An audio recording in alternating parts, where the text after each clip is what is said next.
O Tanjobi omedetou gozaimasu. Isto é japonês para parabéns. O Observador faz 12 anos e, em vez de bolo, oferecemos uma visita ao Japão com a Pinto Lopes Viagens. Assine por apenas 39,90€ e habilite-se a ganhar.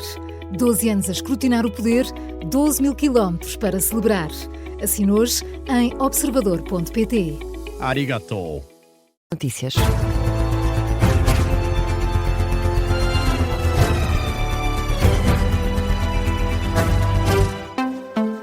É o Jornal das 3, com a edição do jornalista Rui Casanova. E Rui, estão em sintonia entre Belém e São Bento. António José Seguro e Luís Montenegro afirmam que se completam um ao outro. O Presidente da República e o Primeiro-Ministro mostram-se unidos. Foi num momento protagonizado durante a visita oficial ao Luxemburgo, que está a decorrer.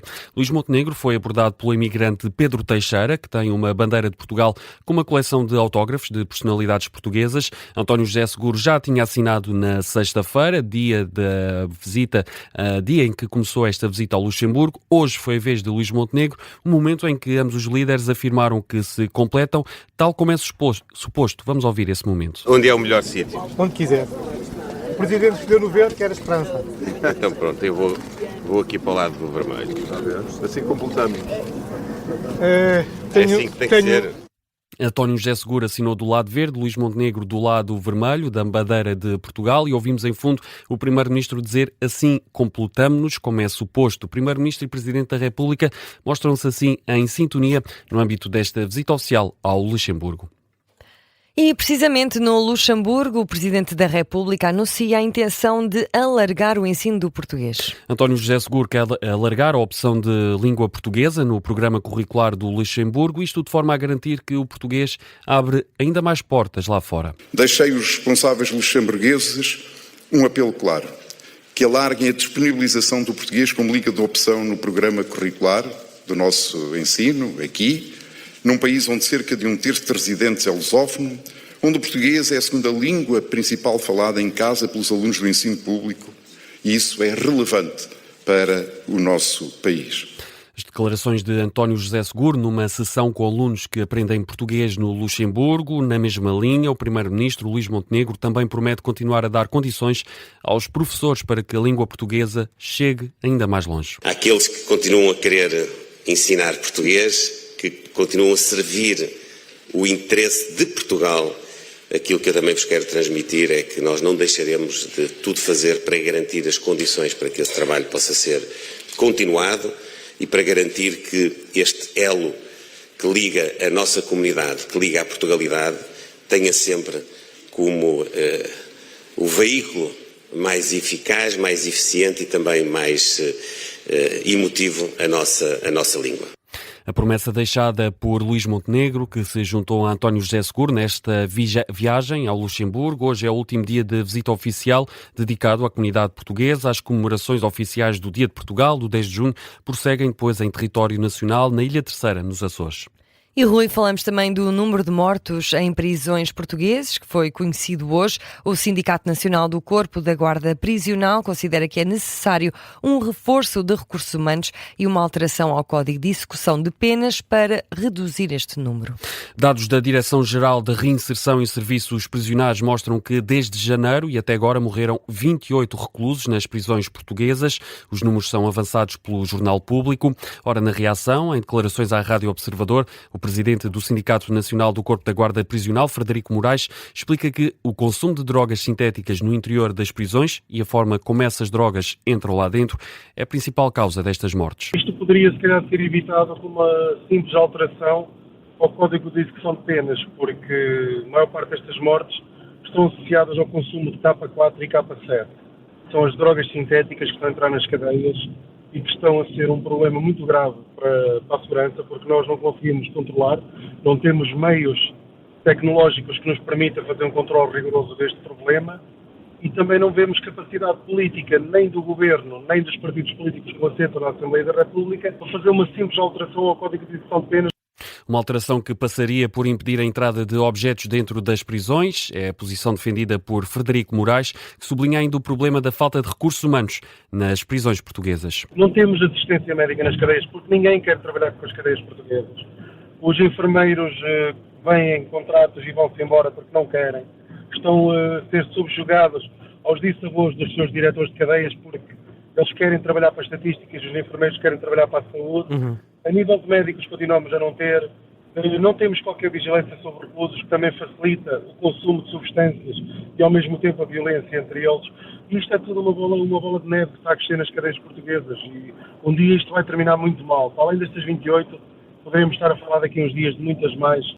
Os alertas de Frederico Moraes, presidente do Sindicato Nacional do Corpo da Guarda Prisional, ouvido pela Rádio Observador a propósito do número de mortes nas prisões portuguesas desde o início do ano. Já a Associação Portuguesa de Apoio ao Recluso está preocupada com estes valores e acusa o Estado de negligenciar os reclusos. Ouvido pela Rádio Observador, o secretário-geral da Associação, Vítor Manuel Ilharco, critica também as condições dos estabelecimentos prisionais em Portugal. O problema é que, ao desespero de estar numa situação complicada, é gente com problemas, gente que sofre, muitos deles doentes, e não têm a mínima preocupação da parte do Estado, mas há longas décadas, que permita não só a sua reabilitação, mas até eles terem um tratamento digno. As nossas cadeias estão anquilosadas, são medievais, são uma vergonha a nível nacional. Vítor Manuel Ilharco, secretário-geral da Associação Portuguesa de Apoio ao Recluso, em declarações à Rádio Observador, desde o início do ano, 20 reclusos faleceram devido à doença, 7 por suicídio e 1 por homicídio, números que mantêm a mortalidade prisional em Portugal entre as mais elevadas da Europa. Atenções viradas também para o Real Madrid. Até agora votaram mais de 12.500 sócios nas eleições que decidem o futuro do clube espanhol. A continuidade, Florentino Pérez ou um novo capítulo, Henrique Riquelme, os sócios do Real Madrid aptos para votar decidem hoje o futuro do clube.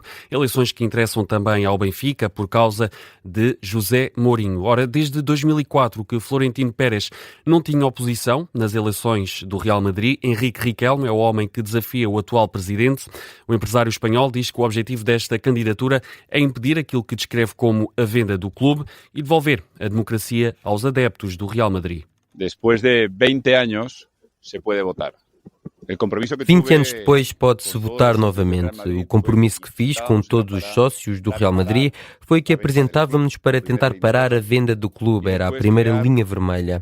E depois criar um projeto profissional, sério e entusiasmante. Estou agradecido a todos os sócios do Real Madrid que vieram valorizar uma candidatura séria, que põe os sócios no centro de tudo depois de 20 anos de esquecimento.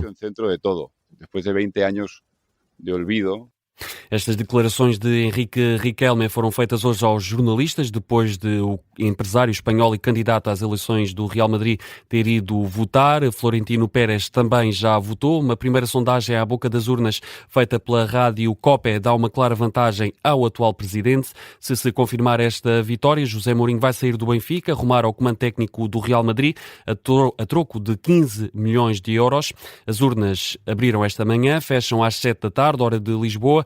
Os resultados destas eleições presidenciais devem ser conhecidos ao longo da noite. E agora, com 8 minutos para lá das 3 da tarde, vamos ao noticiário local. Começamos em Oeiras. O município assinala hoje 267 anos e celebra com várias inaugurações. Daqui a menos de uma hora, às 4 da tarde, o município vai fazer uma homenagem ao escultor Francisco Simões, que faleceu em janeiro, e às 5 da tarde é inaugurada a Oeiras Green Valley, uma academia municipal de golfe. A Câmara Municipal do Barreiro informa que a requalificação da Unidade de Saúde Familiar Essa de Queiroz vai implicar a ocupação da via pública do concelho amanhã. Os condicionamentos vão afetar o troço entre a Rua Essa de Queiroz e a Rua Professor Egas Muniz, também o segmento entre a Rua Salvador Correia de Sá e a Rua Henriqueta Gomes de Araújo. Estes condicionamentos vão durar entre as 10 da manhã e as 2 da tarde. A construção da linha de alta velocidade já destruiu 17 casas e obrigou a uma deslocalização de 2 empresas em Estarreja. É o que avança o Jornal de Notícias. As obras arrancam em agosto, mas o concelho já sofre alterações devido às expropriações que afetam a população. No entanto, o processo é irreversível, é o que diz a Presidente da Câmara de Estarreja. O Hospital da Luz Ribatejo deve iniciar atividade em Santarém no final do ano. São informações da autarquia avançadas pelo jornal O Mirante. O Hospital da Luz vai abrir apenas os primeiros serviços de consulta em Santarém este ano. O hospital entra em funcionamento pleno durante o primeiro trimestre de 2027. Entre Lisboa e o Porto, este novo hospital vai ser o maior hospital privado, de acordo com o presidente da Câmara de Santarém. Em Leiria, a construção de muros em pedra seca no maciço calcário de Sicó é agora património cultural e material em Portugal. O anúncio foi feito pela Associação Terras de Sicó.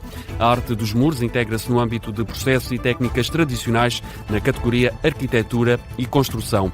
Terminamos em Matosinhos. As festas do Senhor chegam hoje ao fim com o Festival de Folclore às 3h30 da tarde. Já daqui a pouco sobem ao palco da festa 6 grupos de rancho local num concerto que é aberto ao público. E assim fechamos o Jornal das 3 com sugestões culturais. Edição do jornalista Rui Casanova está de regresso às 3h30. Até já. Até já.